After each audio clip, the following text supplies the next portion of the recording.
अहमदाबाद में 12 जून 2025 की दोपहर को जिंदगी वैसे ही चल रही थी जैसे हमेशा चलती है, एक हलचल भरे शहर की जानी पहचानी आवाजों और गर्म धूप के साथ। हालांकि यह आम गुरुवार एक ऐसी त्रासदी से जुड़ने वाला था जिससे पूरे भारत और दुनिया में हलचल मच गई। दोपहर 1:38 बजे सरदार वल्लभ भाई पटेल अंतर्राष्ट्रीय हवाई अड्डे से उड़ान भरने के कुछ ही देर बाद एयर इंडिया की फ्लाइट AI-171, जो एक बोइंग 787 8 ड्रीमलाइनर थी और लंदन जा रही थी, एक भयानक हादसे का शिकार हो गई।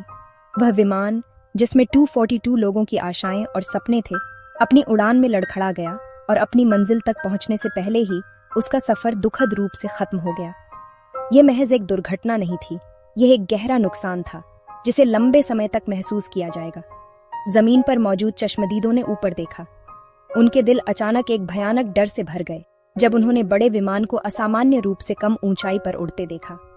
विमान का अगला हिस्सा तेजी से ऊपर की ओर था और उसका लैंडिंग गियर, जिसे ऊपर होना चाहिए था, वह नीचे ही रहा। उसके पहियों के रनवे छोड़ने के ठीक 30 सेकंड बाद पायलटों ने एक हताश मेडे कॉल जारी की। यह एक संकेत था कि कुछ बहुत बुरा हुआ था। वह फ्लाइट, जिसे महाद्वीपों के ऊपर से उड़ना था, इसके बजाय धरती पर वापस आ गिरी और मेघना नगर के घनी आबादी वाले इलाके में दुर्घटनाग्रस्त हो गई। यह एक ऐसा नजारा था जिसके लिए कोई भी तैयार नहीं था। यह एक डरावना पल था जो इसे देखने वाले हर व्यक्ति की यादों में बस गया। इसका असर बहुत विनाशकारी था। विमान अपनी लंबी उड़ान के लिए 1.25 लाख लीटर ईंधन से भरा हुआ था, जो प्रतिष्ठित बीजे मेडिकल कॉलेज के डॉक्टरों के रिहायशी क्वार्टर से टकरा गया। उसके बाद एक बड़ा धमाका हुआ और भयंकर आग लग गई, जिसने मलबे और आसपास की इमारतों को तुरंत अपनी चपेट में ले लिया। शांतिपूर्ण रिहायशी इलाका अफरा तफरी और तबाही के मंजर में बदल गया। हवा, जिसमें कुछ देर पहले रोजमर्रा की जिंदगी की आवाजें थीं, अब धुएं और घटनास्थल पर पहुंचने वाले इमरजेंसी वाहनों के सायरन से भरी हुई थी। मेघना नगर के निवासियों के लिए यह उनकी खिड़कियों के ठीक बाहर एक दुःस्वप्न था, एक ऐसा दिन जिसने उनके समुदाय को हमेशा के लिए बदल दिया। यह फ्लाइट हमारी एक दूसरे से जुड़ी दुनिया का एक छोटा सा हिस्सा थी, जिसमें अलग अलग देशों और जिंदगी के अलग अलग क्षेत्रों से 230 यात्री और 12 क्रू मेंबर यात्रा कर रहे थे। उनमें 169 भारतीय नागरिक, ब्रिटेन से 53, पुर्तगाल से 7 और कनाडा से 1 यात्री शामिल थे। उनकी कहानियां अलग अलग थीं, लेकिन उनकी किस्मत दुखद रूप से एक दूसरे से जुड़ गई। यात्रियों में गुजरात के पूर्व मुख्यमंत्री विजय रूपाणी भी थे, जो एक सम्मानित सार्वजनिक व्यक्ति थे, और उनके जाने से पूरे राज्य में गहरा दुख महसूस किया गया। चमत्कारिक लेकिन दुखद बात यह थी कि फ्लाइट से केवल एक ही व्यक्ति बचा था, रमेश विश्वास कुमार नाम का एक यात्री, जो मलबे के बीच मिला था। वह उस दुर्भाग्यपूर्ण दिन जीवन की क्षणभंगुरता का अकेला गवाह था। फ्लाइट AI-171 का क्रैश सिर्फ उन लोगों के लिए त्रासदी नहीं था जो उसमें सवार थे। इसका असर जमीन पर रहने वाले लोगों की जिंदगी पर भी पड़ा। विमान के बीजे मेडिकल कॉलेज हॉस्टल में गिरने से यह आपदा सीधे छात्रों और मेडिकल प्रोफेशनलों के घरों और जीवन में आ गई। शांत आवासीय क्वार्टर, जो पढ़ाई और आराम की जगह थी, एक ऐसी आपदा का केंद्र बन गई जिसकी कल्पना भी नहीं की जा सकती थी। धमाके और उसके बाद लगी आग से हॉस्टल की इमारतों को बहुत नुकसान हुआ, जिससे उन लोगों में और भी ज्यादा जानें गईं जो बस अपना दिन बिता रहे थे। जान का नुकसान यात्रियों की सूची से भी आगे बढ़ गया, जिसमें कुल मरने वालों की संख्या दुखद रूप से 290 से ज्यादा लोगों तक पहुंच गई, जिसमें निवासी और छात्र भी शामिल थे। इस आपदा की मानवीय कीमत सचमुच दिल दहला देने वाली है। विमान में सवार 242 लोगों में से यह पुष्टि की गई कि 241 लोगों की मौत हो गई थी। जिन परिवारों ने कुछ ही देर पहले अपने प्रियजनों को अलविदा कहा था, अब उन्हें सबसे दर्दनाक खबर का सामना करना पड़ रहा था जो एक व्यक्ति को मिल सकती है। एयरपोर्ट, जो कभी उम्मीद भरी विदाई की जगह थी, दुख और चिंता का केंद्र बन गया, क्योंकि परिवार जानकारी के लिए वहां दौड़ पड़े। पीड़ितों की पहचान की प्रक्रिया शुरू हुई, जो एक धीमी और दर्दनाक प्रक्रिया थी, जिसमें रिश्तेदारों को DNA सैंपल देने पड़ते थे।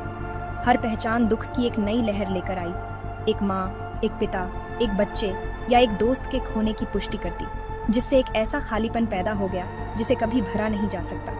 क्रैश की खबर ने पूरे देश में दुख की लहर भेज दी और दुनिया भर से संवेदनाएं मिली। प्रधानमंत्री नरेंद्र मोदी ने इस घटना को दिल दहला देने वाला बताया, एक ऐसी भावना जिसे हर जगह के नेताओं और नागरिकों ने दोहराया। पूर्व मुख्यमंत्री विजय रूपाणी का खोना गुजरात के लोगों के लिए एक विशेष रूप से मार्मिक झटका था, जिन्होंने उन्हें एक समर्पित नेता के रूप में याद किया। जैसे जैसे यात्रियों की राष्ट्रीयताओं के विवरण सामने आए, यूनाइटेड किंगडम सहित अन्य देशों की सरकारों ने अपना समर्थन बढ़ाया और अपने नागरिकों के परिवारों की सहायता के लिए अपनी संकट टीम्सों को सक्रिय किया। यह एक वैश्विक त्रासदी थी और इस अंधेरे समय में दुनिया ने भारत के दुख में साथ दिया। इतने गहरे नुकसान के बीच मानवीय संबंध और साझा दुख की कहानियां सामने आईं। अहमदाबाद सिविल अस्पताल में, जहां शवों को ले जाया गया था, एक गंभीर चुप्पी शोकग्रस्त परिवारों के रोने की आवाजों से टूट रही थी। अजनबी एक दूसरे को सांत्वना दे रहे थे, एक साझा दर्द से एकजुट थे। मेडिकल कॉलेज समुदाय ने अपने नुकसान झेलने के बावजूद हर संभव तरीके से मदद करने के लिए एकजुटता दिखाई। इस घटना ने एक समुदाय की शांति भंग कर दी, लेकिन उसकी ताकत भी सामने लाई। यह एक कड़वी और दर्दनाक याद दिलाती थी कि एक आपदा में हर आंकड़े के पीछे एक मानवीय कहानी, एक परिवार और एक जीवन होता है जिसे संजोया गया था।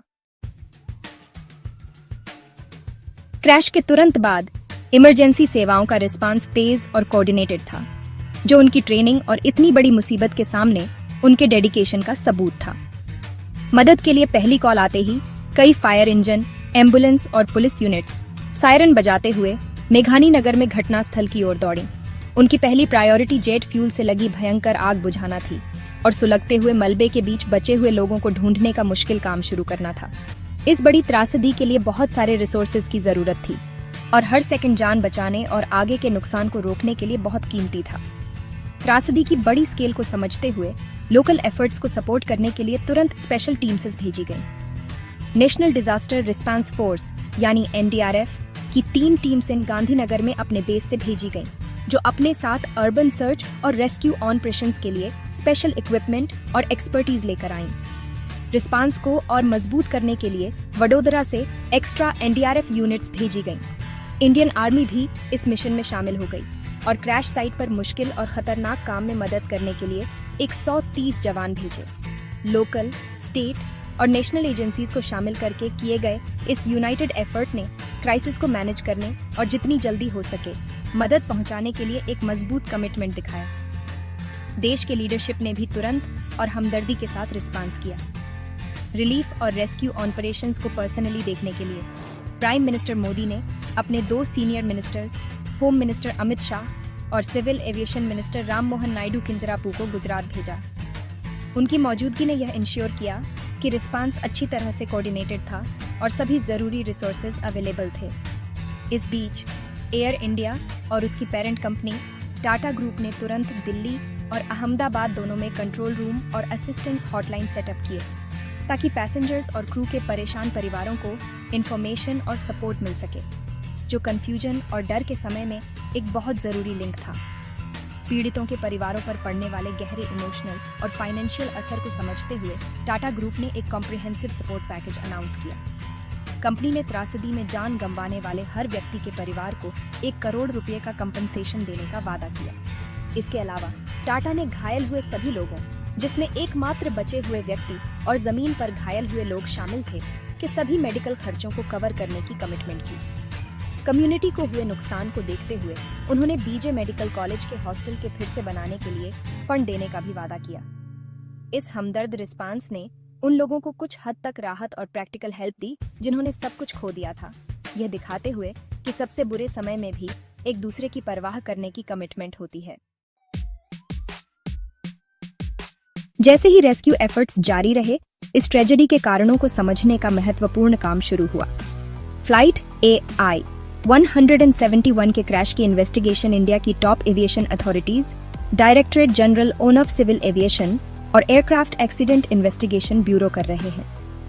उनका मिशन फ्लाइट के आखिरी पलों को बारीकी से जोड़ना है, ताकि क्रैश की वजह पता चल सके और ऐसी दुर्घटना दोबारा न हो। यह काम बहुत कॉम्प्लेक्स है और इसमें हर सबूत का बारीकी से एनालिसिस करना पड़ता है, जैसे मलबा और फ्लाइट के कम्युनिकेशन रिकॉर्ड्स। इन्वेस्टिगेशन में एक बड़ी कामयाबी तब मिली जब फ्लाइट डेटा रिकॉर्डर और कॉकपिट वॉइस रिकॉर्डर, जिसे आमतौर पर ब्लैक बॉक्स कहते हैं, मेडिकल कॉलेज हॉस्टल की छत से मिले। इन डिवाइस में एयरक्राफ्ट की परफॉर्मेंस, पायलट्स की बातचीत और कॉकपिट में बजे किसी भी अलार्म के बारे में जरूरी जानकारी होती है। एविएशन एक्सपर्ट्स ने इस डेटा के साथ साथ चश्मदीदों के बयान और प्लेन की असामान्य फ्लाइट पार्ट दिखाने वाले वीडियो फुटेज का एनालिसिस करना शुरू कर दिया है। जिन संभावित कारणों पर विचार किया जा रहा है उनमें डुअल इंजन फेलियर या बर्ड स्ट्राइक से लेकर फ्यूल कंटेमिनेशन या अन्य जटिल सिस्टम मालफंक्शन शामिल है। एविएशन का इंटरनेशनल नेचर यह बताता है कि यह एक ग्लोबल एफर्ट है जिसमें यूके के AAIB और एयरक्राफ्ट बनाने वाली कंपनी बोइंग की टीम से जांच में सहायता करने के लिए आई है। यह घटना बोइंग 787 8 ड्रीमलाइनर से जुड़ा पहला फेटल क्रैश था जो अपने मॉडर्न टेक्नोलॉजी और सेफ्टी रिकॉर्ड के लिए जाना जाता है, जिससे ग्लोबल एविएशन इंडस्ट्री के लिए कारण का पता लगाना और भी जरूरी हो जाता है। इन्वेस्टिगेशन पूरी तरह से होगी और इसमें कई महीने लगने की उम्मीद है, जिसकी फाइनल रिपोर्ट क्रैश की 1 साल की एनिवर्सरी से पहले आने की संभावना है। फाइंडिंग्स का दुनिया भर की एयरलाइंस और रेगुलेटर्स द्वारा बारीकी से जांच की जाएगी ताकि सेफ्टी प्रोटोकॉल, एयरक्राफ्ट मेंटेनेंस या पायलट ट्रेनिंग में कोई भी जरूरी बदलाव लागू किए जा सके। इसका लक्ष्य किसी को दोषी ठहराना नहीं है, बल्कि सीखना और एयर ट्रैवल को, जो वैसे भी बहुत सेफ है, सबके लिए और भी सेफ बनाना है।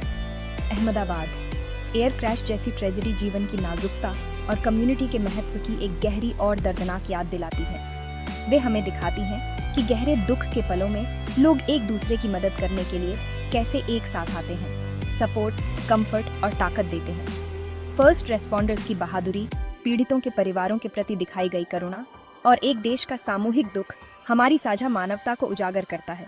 जैसे ही हम उन लोगों का शोक मनाते हैं जिन्हें हमने खो दिया है, हमें सेफ्टी, विजिलेंस और केयर के प्रति एक नए कमिटमेंट के साथ आगे बढ़ना चाहिए।